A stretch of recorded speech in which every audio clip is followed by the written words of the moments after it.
Hello, hello, hello. Oh my goodness. We are here today for the podcast Turning Point with K Patrice Williams. And I have to tell you, I am really, really thrilled and excited. We're doing Introduction to Doing Business with the Government. And we have someone here today that has come back. She's a fan favorite. She was with us for another podcast episode. It was entrepreneurship and women. And after she presented, we've got a bunch of calls and we've called her to come back to the podcast. And you know her, you remember her. Let me bring her on. There she is.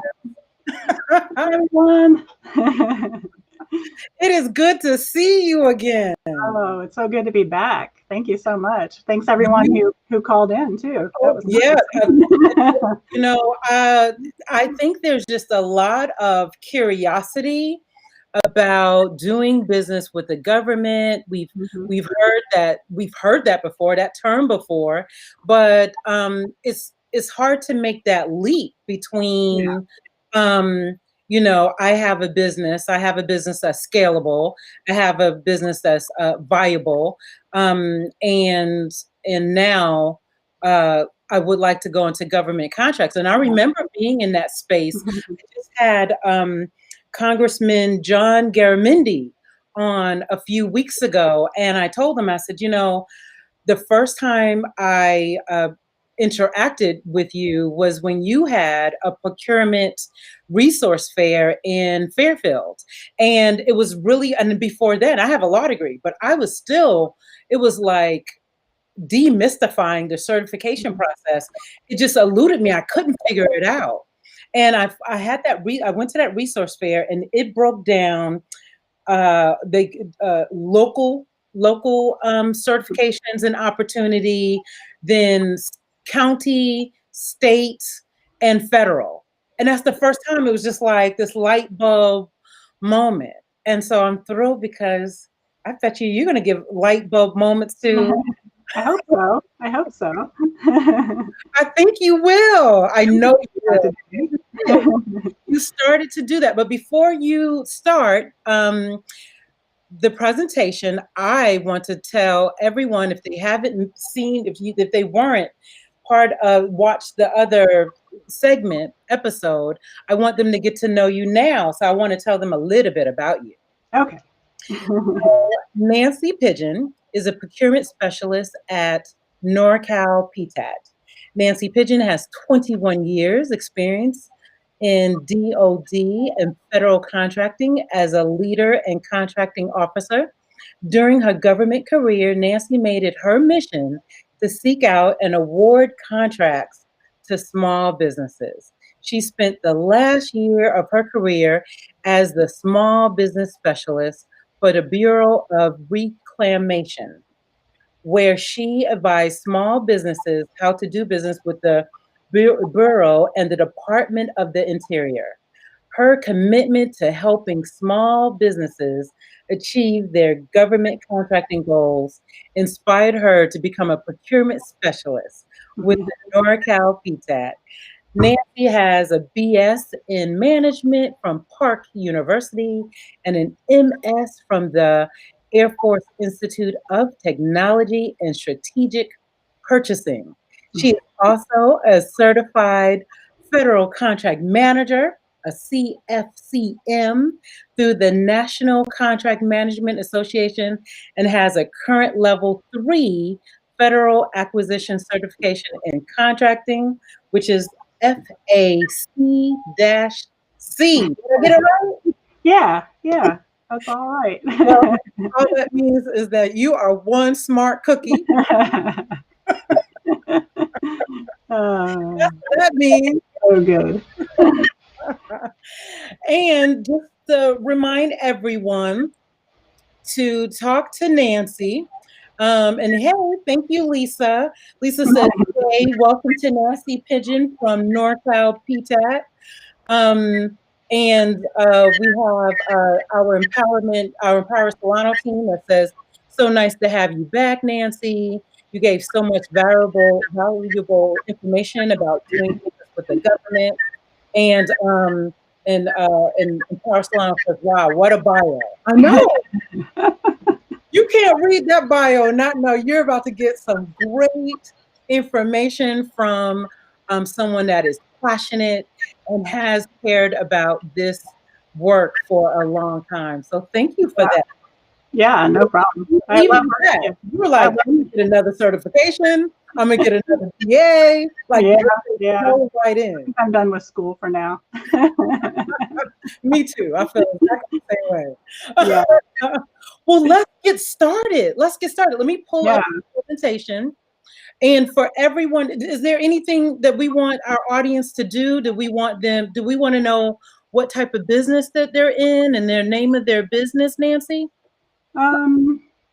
Yeah, I mean, we could start putting that, and then as questions come in the slides. I mean, there's a lot of slides, and I know we have a small amount of time, so I'll try to get through them quickly so we have time for questions. And yes, but hopefully, retain the content and and get them going to PTAC if they're interested.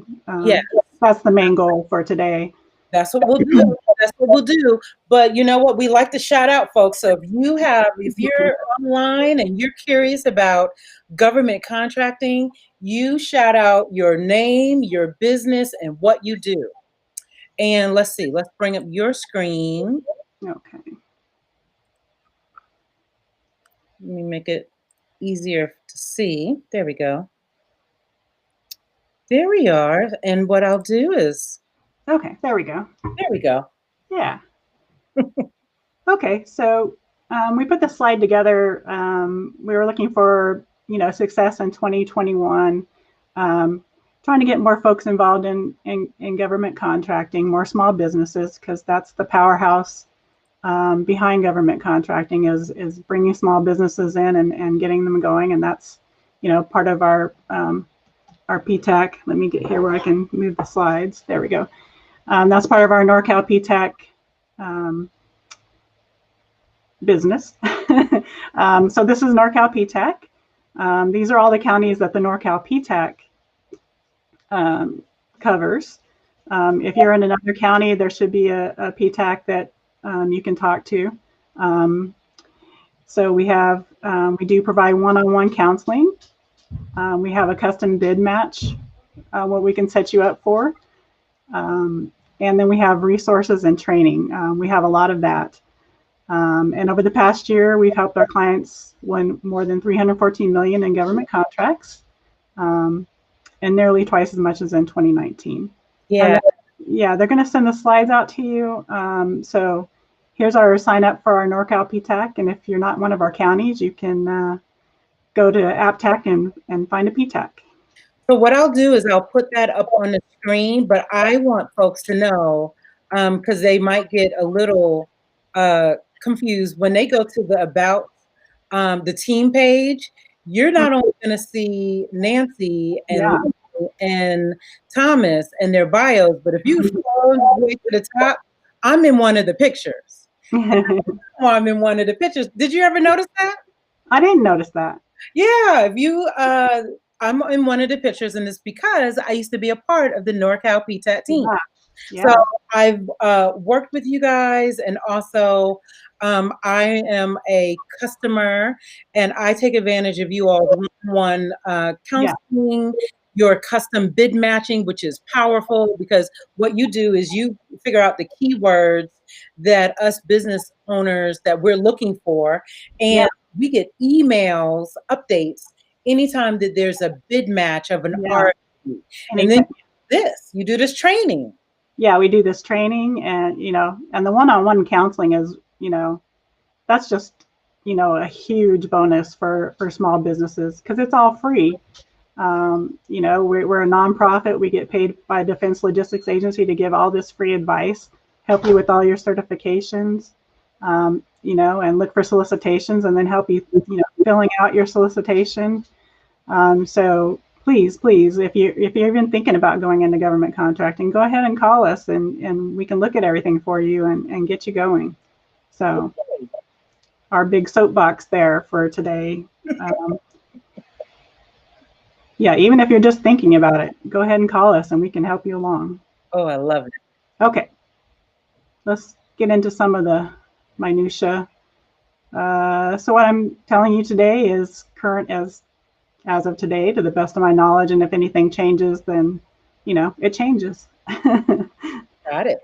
So this is kind of the topics we put together today, and like I said, this was kind of a push for 2021. If you're sitting back here, we just came through this terrible 2020. Maybe you're wondering what to do next with your business if you haven't gotten into government contracting. Why should I consider it? Am I ready to do it? What are some of the benefits of certification? I know this was a very important topic for today. And then finding opportunities and getting started. So why should you consider government contracting? As we see here, the U.S. government, is the biggest buyer of, everything. And the Small Business Administration, by law, they have to provide 23% of all the opportunities to small business. And so with the government annual spending is $600 billion, that's 138 billion for small businesses. So there's 138 billion, just laying out there for small businesses to tap into. And then we look at the state of California, who has 10.5 billion, and 2.2 billion went to small businesses. And like it says, sometimes a local business, and especially California, because if you consider California's economy, they're really a nation or a major government purchasing with everything that they purchase. And they do have the set-asides and the certifications as well for small businesses. And then we get into federal procurement, and some of this is just a repeat. The certifications decrease the pool of competition. So if you're talking about something being set aside for a woman-owned small business or a hub zone business, and we'll get into these in a few minutes, it increases your chances of getting a contract. And that's the set aside sole source.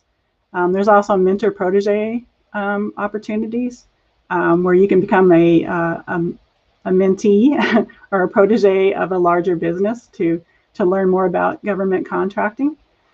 And so that's a good opportunity. There's teaming opportunities, bid contract preferences. So what does the government buy? So here's some of the major categories that the government buys. So if you fall into one of these categories and you're not in government contracting, you should seriously consider looking into it in 2021 and maybe and start going another revenue stream for you. Even if you want to start locally with your city and your county and the state before you hop into federal, it's a good place to start. So here's some of the things that they buy. And then for federal registration, this is what you need to do for federal registration. And don't worry, norcalptac will help you through all of this. We can help you define your primary NAICS code, which is very important in government contracting. We have a number where we call a hotline, and we can get you a DUNS number. You don't have to worry about that. We can do that for you. We walk you through the whole registration for systems of award management, which you have to be registered in to get a federal government contract. But we have done this so many times as counselors that we can just walk you right through it. If you try to do it on your own, it's very confusing and you may give up. And then we'll help you complete your small business profile, which is very important for contracting officers because it's where they go to do market research on what small businesses are offering what they're looking for. And then state procurement, we'll get into that a little bit. So here's the major categories that California State is looking for, or where their money goes. So 2.2 billion in total contracts went to small businesses between 2018 and 2019. Here's our major category of spend: transportation, general services, corrections and rehabilitation, the state hospital, and Cal Recycle. So you can see it's pretty well laid out there. Services for non-IT, goods for non-IT, and then IT is coming along quickly there. So this one's kind of hard to read. I know they're going to send the slides out to you. I'm sorry I didn't put these together. I wouldn't have made this so small, but here's the top 30 of small business only of items that were purchased or services that were purchased.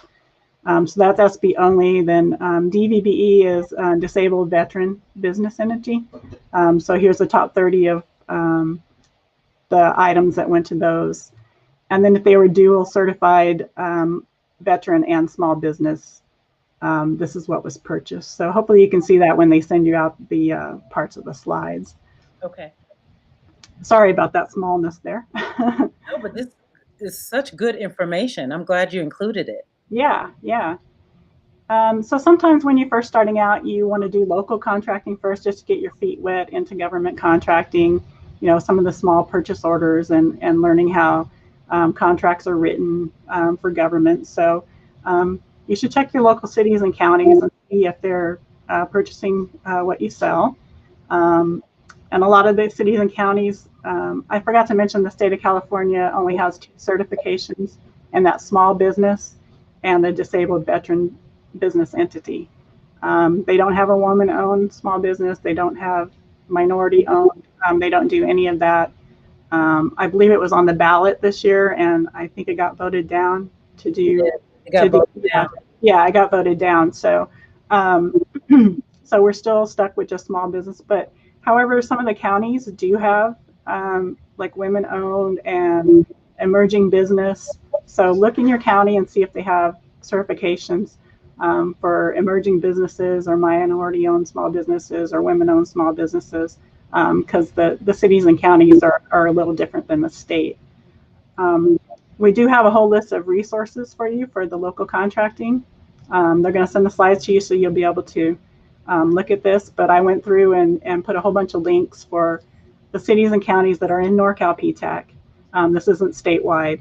But if you're looking for something outside of our area, you can always Google the city or the county name plus purchasing, and usually it'll bring up the link for their purchasing department and what they have available at the time. Excuse me, I'm going to get a drink. No problem.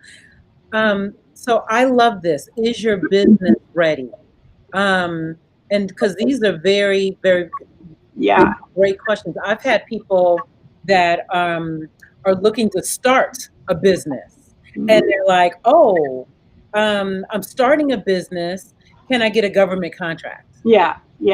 And we get quite a few clients like that. And we kind of go over a little bit about what they're thinking. If it's good, then we turn them over to SBDC to kind of set up the business, the Small Business Development Center. They're kind of like our sister service in NorCalptac. So if someone comes to me, because sometimes they'll sign up for PTAC and think maybe they're signing up for SBDC. So when I meet with them, this is kind of the checklist that we go over. Are you an established business? Are you all set up? Is all your paperwork done? Do you have a business plan? Can you afford to sell to the government? That's very important, because I get a lot of clients who they have no money in their business, and they can't really afford to, if it's for a supply, they can't afford the upfront cost of the supply, because the government doesn't pay you until it's delivered and accepted, and then it's usually 30 days after that. Right. So that's a tough one for some people, because a lot of people think the government will fund them up front for their supplies or services, and that's just not the way it works. Can I just say, they will not pay you up front. They do not pay you up front. You have to wait. You have to wait. And I tell you, there's been many times I was sweating. I was covering payroll for all those until it came. Yeah. Especially that first contract, that first month of service, or that first, that first sale of supplies. It's really exciting, but then there's the wait after, so you have to be really, really, financially secure to go into government contracting. And do you have a sales history? A lot of times people come to me, but especially during COVID, there was a lot of people who wanted to do the supplies. But but they hadn't really set up a supply line or, know where they're going to get something. So make sure if you're going to have a supply, you have a supply line, and those types of things. You need to really be ready when you go into government contracting. And that's something you can talk about with SBDC, or, get a hold of us, and we can, we can't advise you on the business side of it, but we can talk about the contracting side and what you need for that. Necessary market research, and we can help you with that too. We have, all the databases. We can go in and look at, what you're selling, your NAICS code, and see, how many people are buying that, which agencies in the government are buying that, sort of a target market research, so that you can concentrate more, on that government agency, if it's just, a particular thing. And then, are you e-commerce capable? And do you have a website? These are two important things for today's service and supplies and contracts. They want to know that you can do things electronically. You can receive your funds electronically, and they want to know if you have a website. It's really important to look professional these days online, especially with the government, because they're going to go look. They can just do one click and see your website, see how professional you are. So it's really important to have that face out there, that you're a professional business. Right. And then if you answered yes to any of these, or, go ahead and get it in touch with NorCalptac or the SBDC and get going on that, on your government contract adventure. If you don't have a business plan, because I tell you, my business plan is a gazillion years old. Yeah. And I know, well, I it's not built into my business plan. Do I stop, or can I call you guys?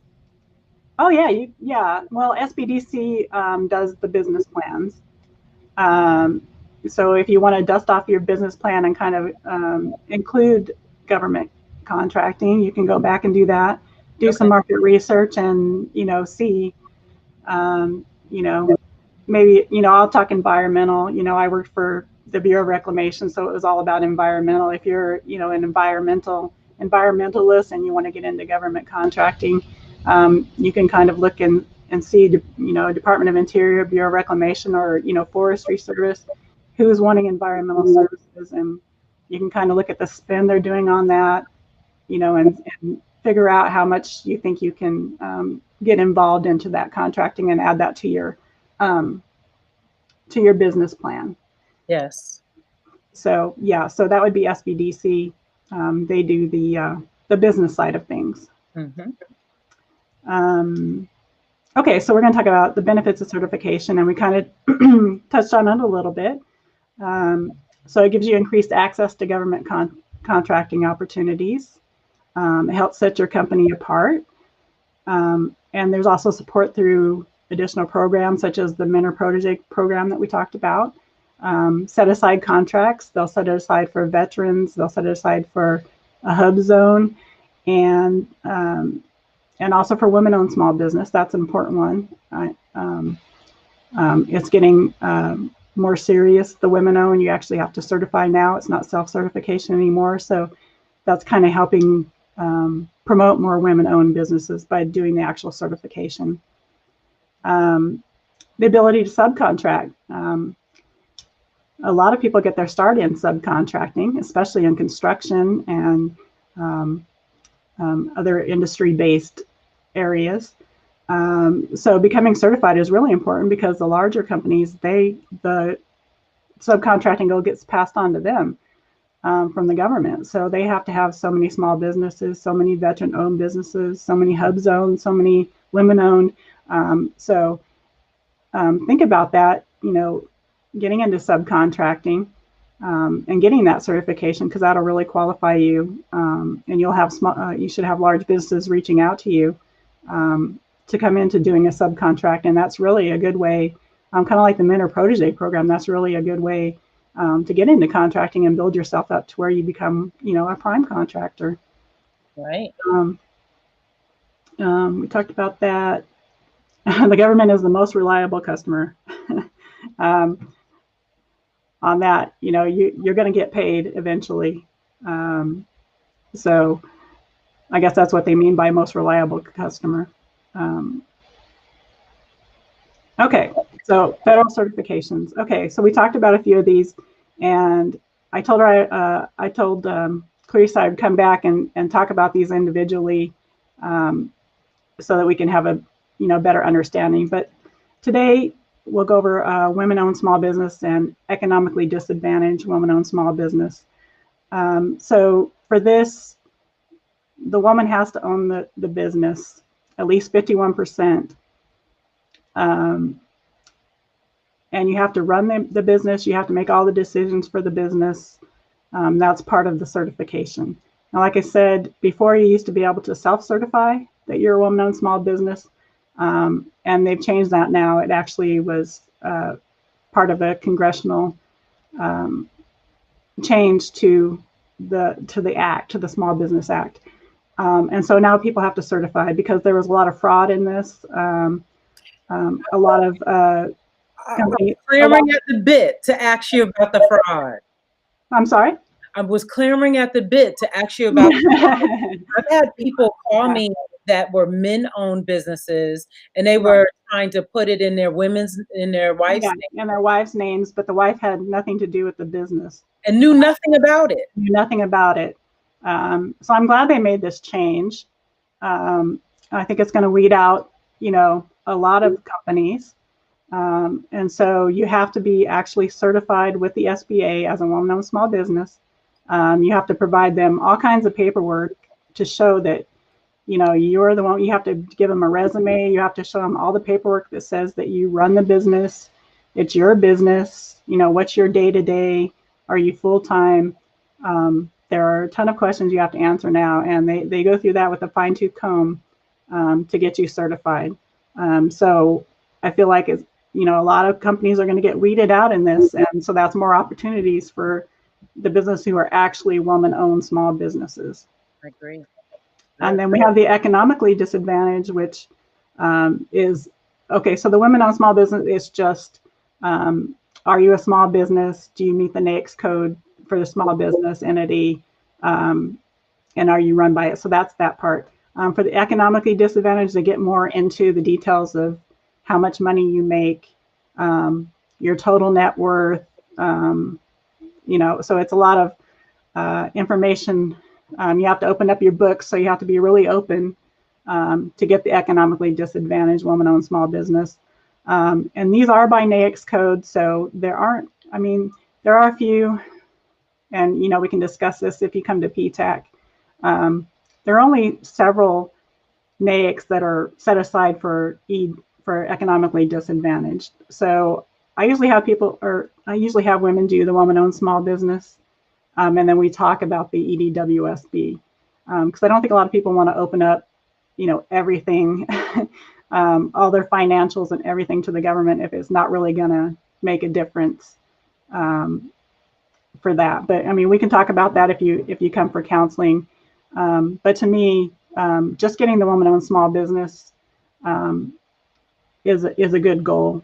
And we can talk about the EDWSB later, because a lot of people think they should just get it because they're economically disadvantaged, but it does only apply to certain NAICS codes, the EDWSB for a set aside.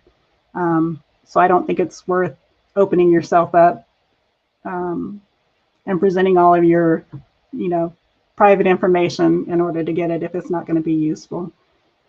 But we can talk about that later. So the SBA 8A Business Development Program. Now this one, you have to be in business for several years. And this does require that you prove that you're, a lot of people get confused with this. You have to be disadvantaged and also socially disadvantaged. A lot of people miss the socially disadvantaged part. And usually this pertains to minorities and people who can actually show that they've been discriminated against. I know a lot of women have applied for it. But you have to show, it has to be documented that you've actually been discriminated against. So 8A is not the easiest program to get into. No. As a matter of fact, I've applied for most of these, but 8A is the one that they sent me this full cover sheet of bullet points and things that I needed to send them more information about, and I was just like, too much work.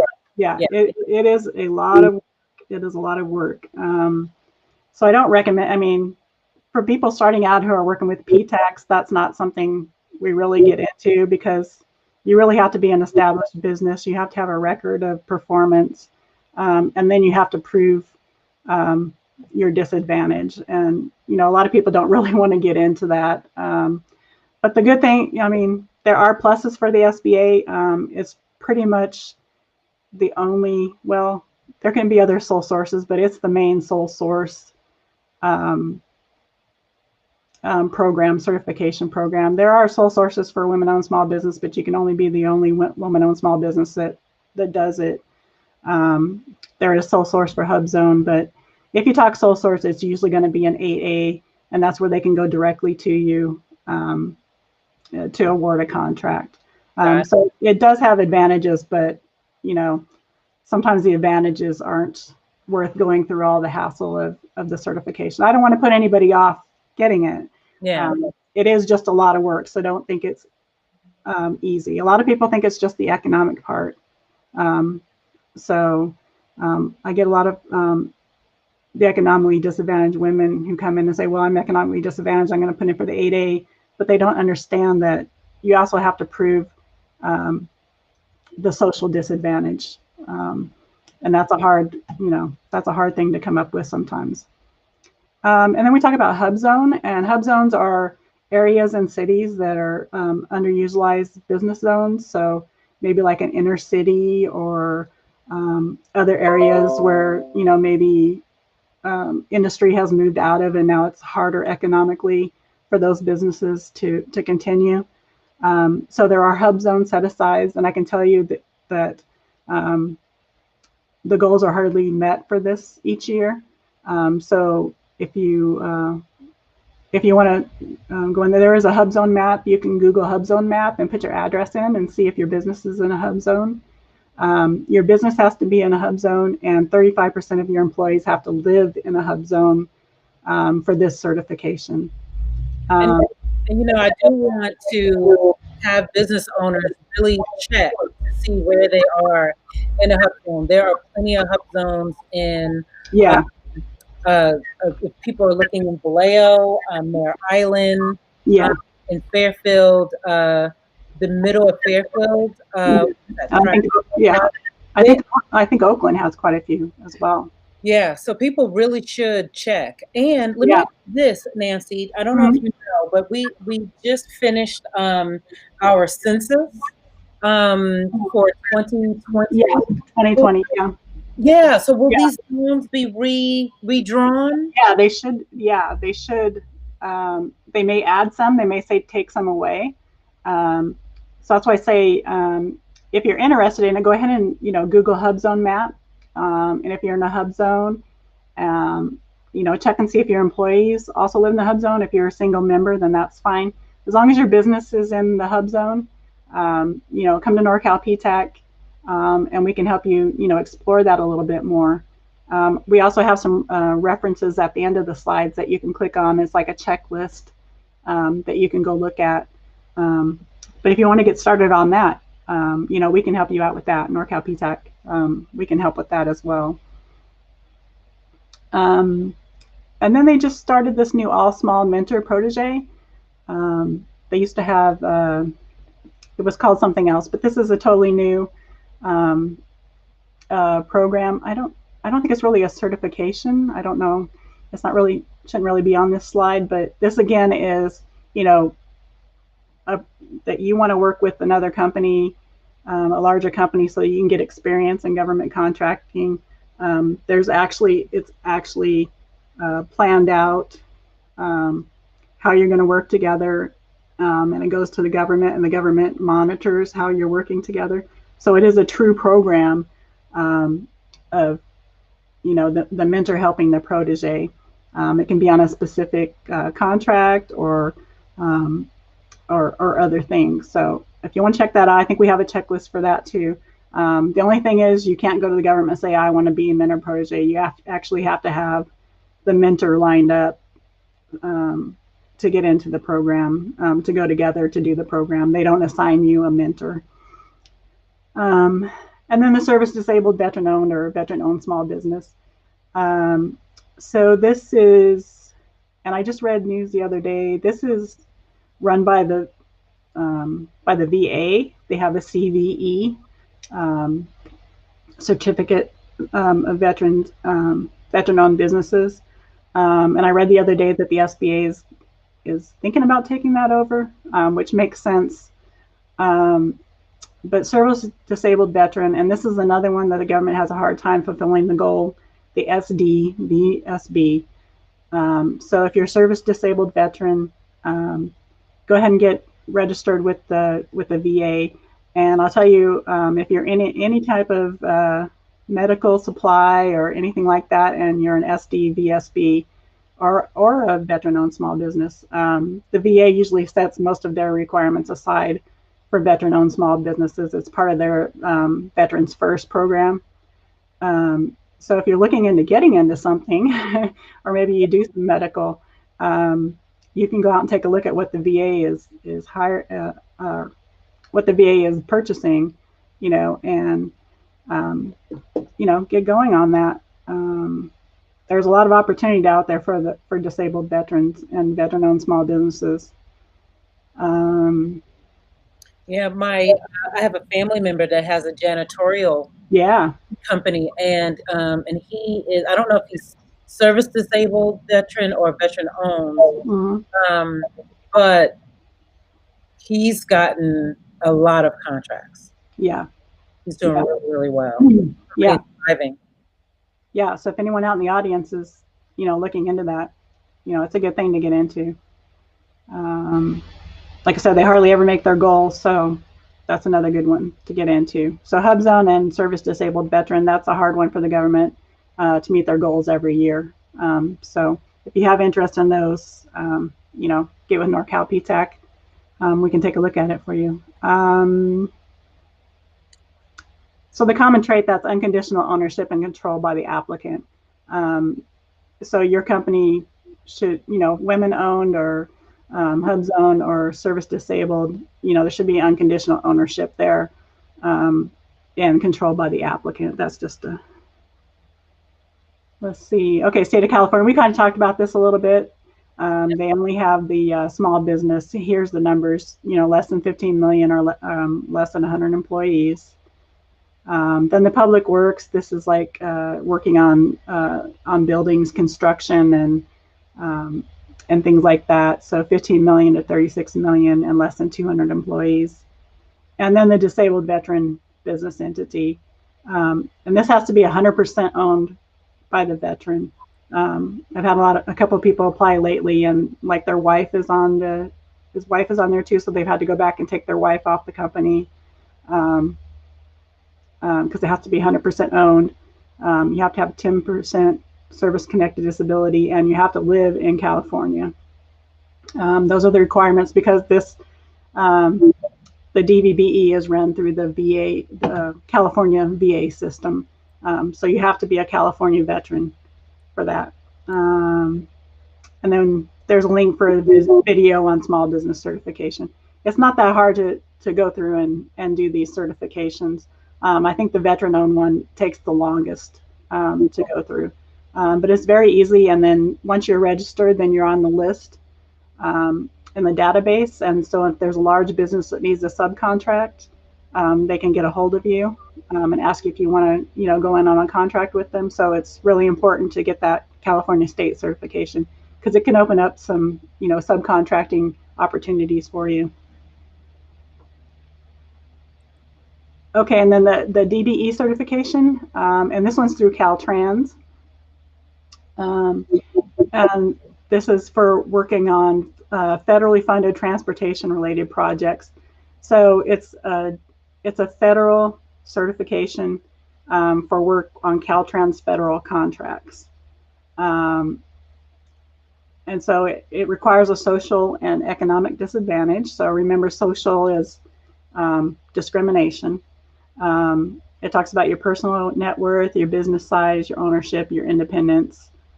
And then they also do an on-site review for your applicants. So it is a long process too, kind of like the 8A process. They get a lot into your business to make sure you're actually a disadvantaged business.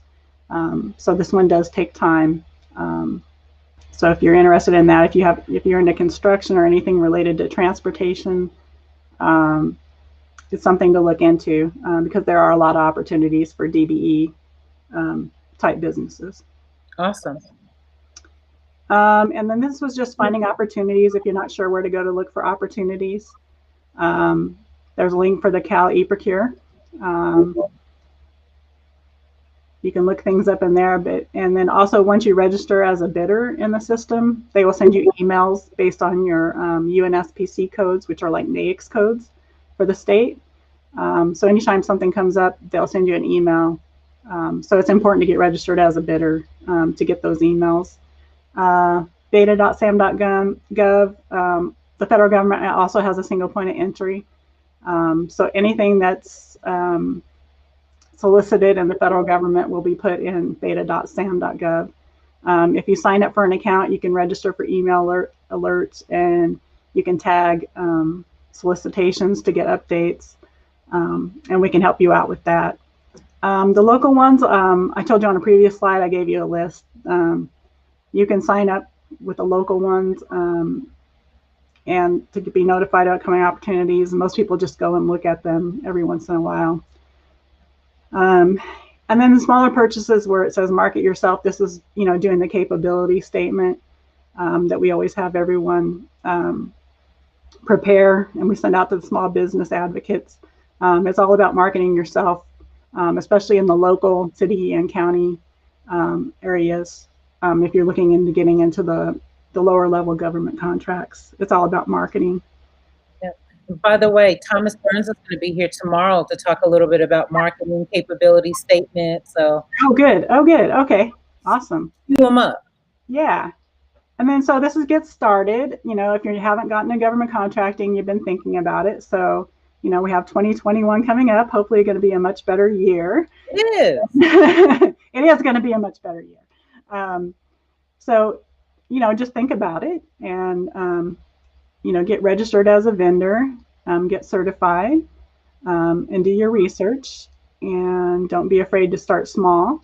And of course, we can help you with all this. I'd be happy to help you, get registered, and we can talk about your business and where you want to go, and set you up with the bid matching just to see what's out there. Yeah. We can go look at the databases and see who's buying what, build that capability statement, get to the marketing.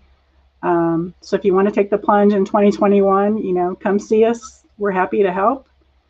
We love to help. I love to help. It's my goal in life to help. Okay. And, so preparing for 2021, since we were talking about 2021, doing the market and market research and marketing. And you can find a lot of this information. Our norcalptac site is just awesome. It is. So go look at the resources. We have all kinds of things about getting started, how to do market research. We have a webinar on the capability statement and how to develop the capability statement. I know Thomas is going to come tomorrow, so that's great. That's usually the first thing I have a company do, is to build that capability statement.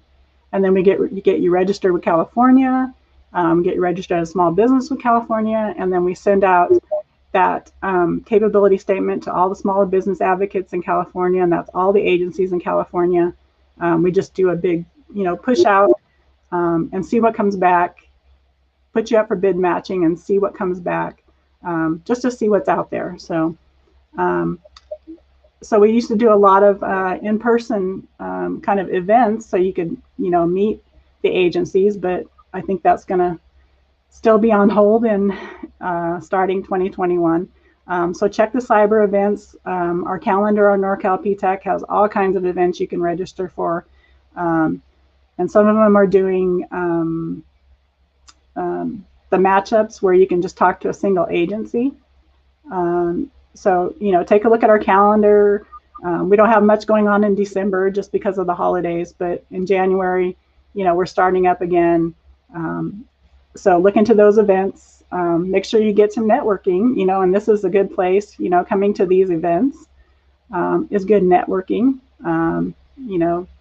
Getting into other networking opportunities within your industry and your business. That's a good thing. Training on government topics. We have all of our recorded webinars on our site. And we also, if you become a client, we have Govology, which is a training site, and you can get free training there.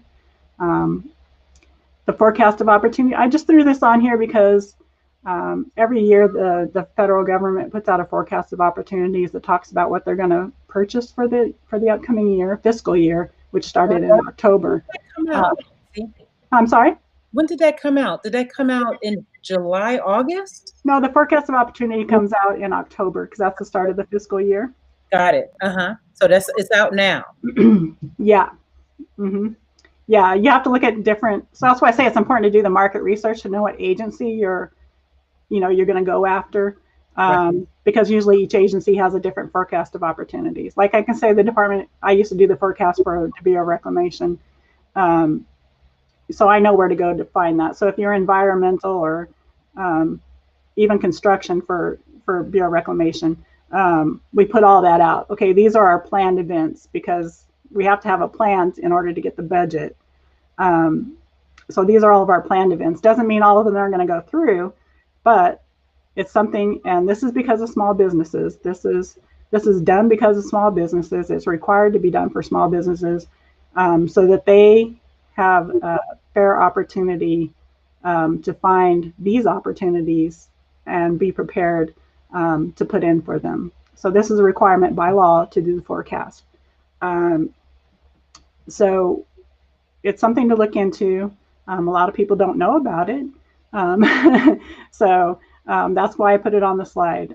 So preparing for 2021, maybe you've been, in government contracting for a little while, you're still trying to get in.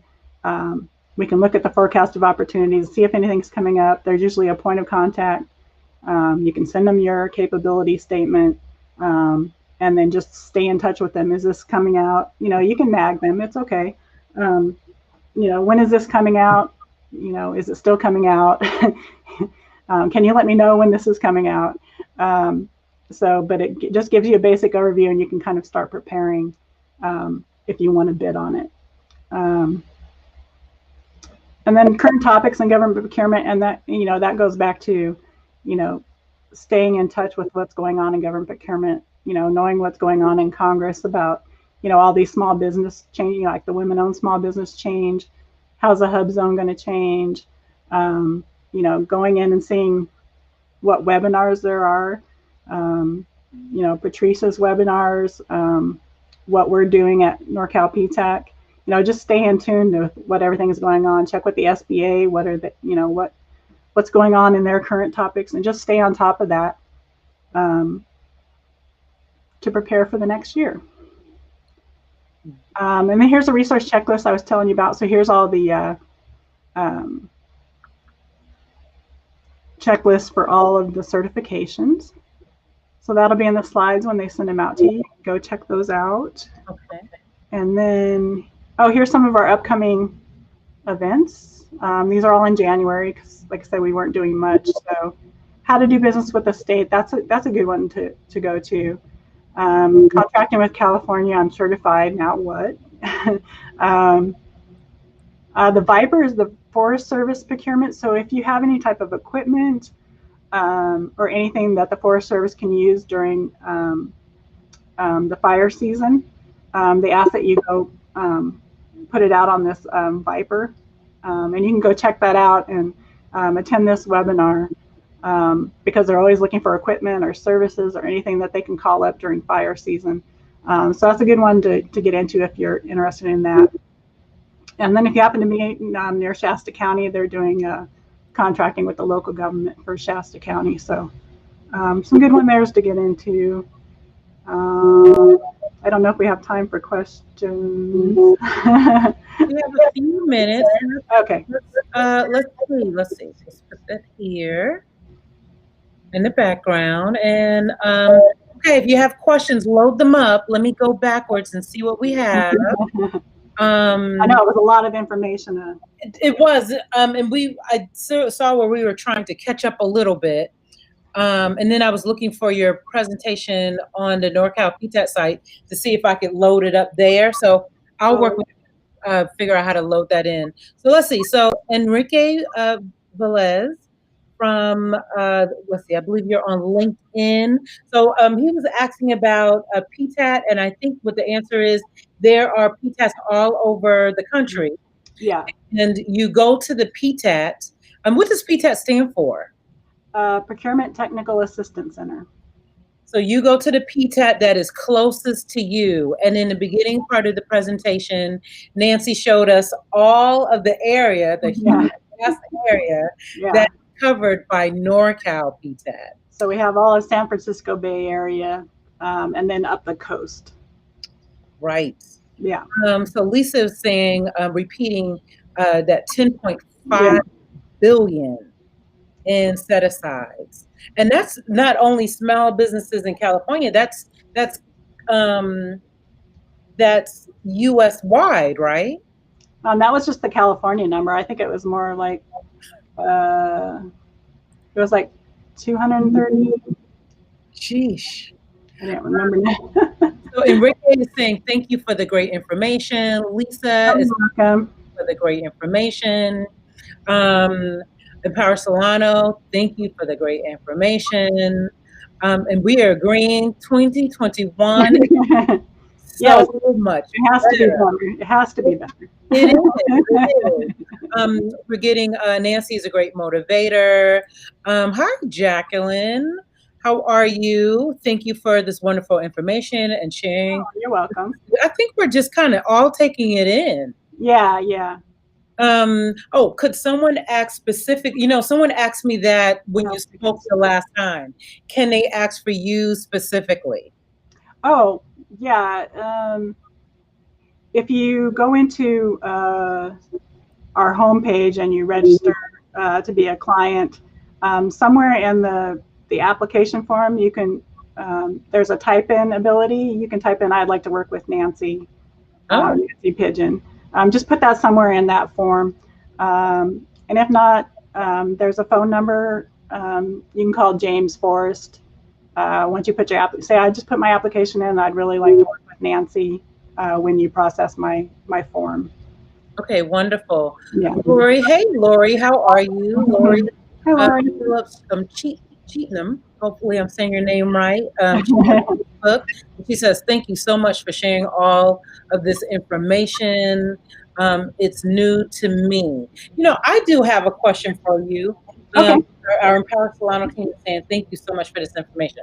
So my question is, I'm looking at your NorCalPTAC, and there's a lot of procurement specialists, much more when, I think it was just a 2, 3 when I was there. Yeah, we've grown a little bit. Yeah. And what in San Francisco, but what I'm noticing is that you all have all of these vast and amazing backgrounds. Do you all ever do huddles where you're like, oh, I just spoke to K Patrice, she's brandgov, she's out in marketing. I spoke to IDI Dale, she's a construction firm. These are capability statements. We are looking at them. What do you think? I'm thinking this is the avenue, this is the roadmap for her.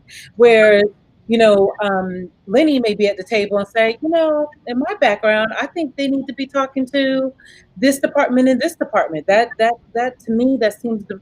Do you all do that kind of that round? Yeah, we're getting there, and then we have regular team meetings, and we talk about clients that we've helped, and we started actually Thomas put out yesterday, because he's one of our newer counselors, kind of help with someone's solicitation, that they put in and they didn't win. So now they're trying to gather feedback, what went wrong, with what we provided. So he sent that out and said, hey, can I get some feedback for this for my client? So we're really starting to more open up about, conversing that way among clients. And I want to say, if people, if you want to look at, the list of our counselors, maybe there's someone on there that you're more interested in working in with me. You can go read their bios and, request that person as well. We have a lot of great counselors. So, go take a look at the bios and, It's funny. When we were doing our pre-talk before we went live, I was like, "Yeah." You said, "Oh, Lenny was here yesterday." I was like, "Yeah," and Thomas tomorrow. Yeah, And I call you the dream team, but the truth is, that whole team is good. Yeah, and some of those are names that I know have been in the construction in this industry in a long time, like Liz Brazil. Yeah. Like a lot of them came from the DBE certification, because the state kind of yanked that away from us for some reason. So they came over from DBE. So if there's anything construction or highway construction or DBE, I kind of we kind of collaborate. I'm like, Liz, come help me with this DBE, because she has so much knowledge. She has so much knowledge in it, and I'm really a federal kind of gal. From my bio, you can see that. So. So I like to work a lot with the federal, but I've come up really good on the state. So I do like the federal and the state and like the local. But if you start talking more about construction or maybe like if you're interested in getting into like SBIR, where you're developing something and you want to get a grant to develop it, we have people that do that too. So we need a terminology like little list, because you're just dropping knowledge, and I don't know if anybody knows. Sorry, I grew up in an acronym world, so. Well, I tell you, I still don't see these slides. Oh, you just developed these though, right? I sent them to Lisa. Oh, you did? Okay. Yeah, I said, here they are if you want to send them out after the. Yeah. Okay, that's what we'll do. That's what we'll do. Yay. Well, I tell you, I don't see any other questions. I think you just gave everyone good information so they can create their own roadmap. You're going to get Lisa said, yep, I have them. So we'll put them in a Google Drive so that it's easy to share. Okay. And we'll post them here. And I believe you just gave people a good overview of everything that they need to think about. And so now when they call NorCalPTAC, they're on the same page. You're talking the same language. And I just love this. I appreciate it. I'm so glad to have you. And you're going to come back again, right, to talk about certification? Yeah, we'll go more in depth into certifications. I can do a whole show on the certifications and what's required, especially if you want to do the woman-owned small business or the hub zone. I can do a whole thing on that. I love it. People that are interested. But today I just wanted to, 2021's coming up. What do I want to do with my business? Now's the time to think about it. We're all stuck at home and, probably have things to think about a lot, and, dust off all of your stuff for your business and see where you want to go. Right. And, we have a new year coming up, and it's going to be a better year. And yes, the government still buys. So, I mean, that's one source that's always going to be there. So the government is always buying. They don't usually close down. So if you want to get, throw your hat in that arena, let's go see what we can find. It doesn't hurt to explore. It's free. PTAC is free. Right. So. Wow. Well, thank you. This is. Yeah, you're welcome. You even gave me some fire. My brain is kind of thinking I'm going to have to call my PTAC person. Desktop business plan. Yeah, absolutely. Okay. So thank you for everything. Oh, you're welcome. And I'm going to put you in the green room, and I'll say goodbye to you in a minute. And I'm going to close out letting the team know, everyone know what to expect this week. Okay, sounds good. Thanks again. Yeah, you're welcome. Was she good or was she wonderful? Okay, you are wonderful. I appreciate you, Nanci. So Nanci is part of a 3-part series, doing business with the government. Yesterday we had Lenny Bean. He was talking to us about cybersecurity, getting your company, getting your small business prepared for opportunities by getting your data and your computer safe, cyber security safe. We just had Nanci Pigeon. She talked to us about a lot of great things, but she gave us a really great overview of an intro to doing business with the government on all different fronts, from our local cities, our local counties, our state, and federal. Our federal, that's her love, is the federal side. And tomorrow we are going to have Thomas Burns. He's going to give us a presentation on being connected, developing relationships with our business, with all of our business analysts. I'm sorry, contract people, contract analysts. And so that is going to be exciting. He's going to give us a little bit about marketing tools that as business owners we need to have, including capability statements. So this is wonderful. This presentation is going to stay. Please share it. Please like it. We want as many business owners to get this information as possible. Share to your sites that have a lot of business owners on it. Tag your business owner friends. Let's get the information out. And I'm just excited. I'm excited because government contracting, that's when I went from an entrepreneurship type of business to a business where I was able to hire people and grow and double and triple the revenue for my company. I was able to do that because of government contracts. So with that, I will see you all tomorrow with Thomas Burns. Have a good day. This is Turning Point with K Patrice Williams. This is the podcast.